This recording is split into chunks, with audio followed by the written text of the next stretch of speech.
So many factors come into place when you're out on big bodies of water. You're trying to figure out where you're going to start, if it's going to be a point, some structure. A lot of big bodies of water don't have a lot of structure, so you need to be a little more aggressive and bring the fish in. And there's a couple different things that I really like to do. I went out on the big bodies of water. It could be Lake of the Woods, Red Lake, Winnipeg. It could be just standard bodies of water back home in Otter Tail County. But creating some noise and bringing those fish in. And today when I started out, there's a shiner bite out here, so I started off with a lipless crankbait to kind of bring them in. I wasn't marking any fish. And as soon as I dropped that shiner down, I just kind of started bringing it up and letting it flutter and drop back down.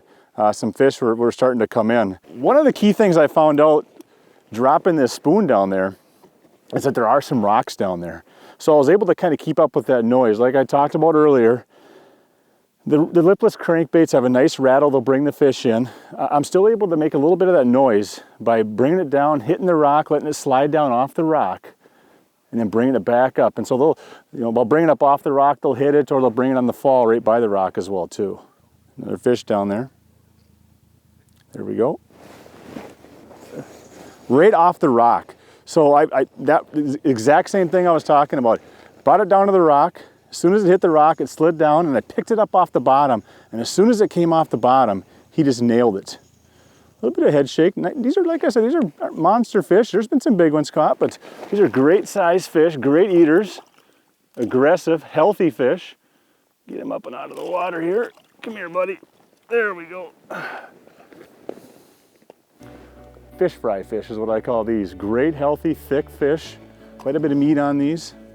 On a lot of these big bodies of water, I always have pink with. You can see I've got pink plastic, I've got a pink tingler spoon here. It's key. This water is a little more dirty, so you'll see I have whites and pink on here. A little bit of flash, a little more presence down in the water since it is a little more stained.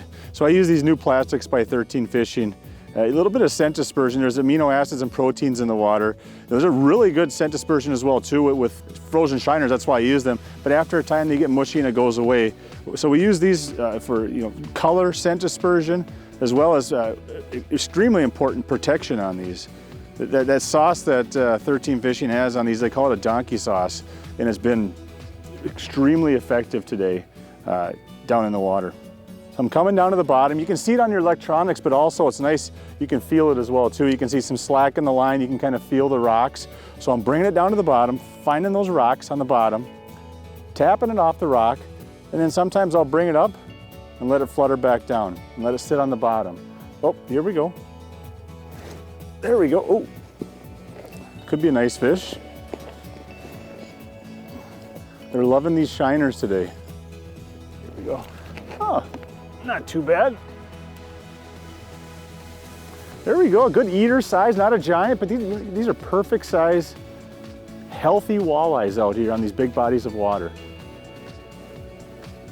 We'll get him back, put him back, and go back down and get some more. You can kind of see, like I mentioned, key plastic. I've got some frozen shiner on there. I actually had 2 pieces of frozen shiner on there, so you can see how they get soft and they end up getting mushy and they'll fall off, but that's definitely helped out the hookup rate today. I'll let you go back down. So remember when you're heading out into these big bodies of water, even the little bodies of water back home, take this 2-step approach. Make some noise, bring them in, and then if they're not biting on that noise or that larger profile bait, drop a spoon down there, throw some plastics on there with your frozen shiners or a minnow, and you're gonna end up having a lot more productive day out on the ice fishing.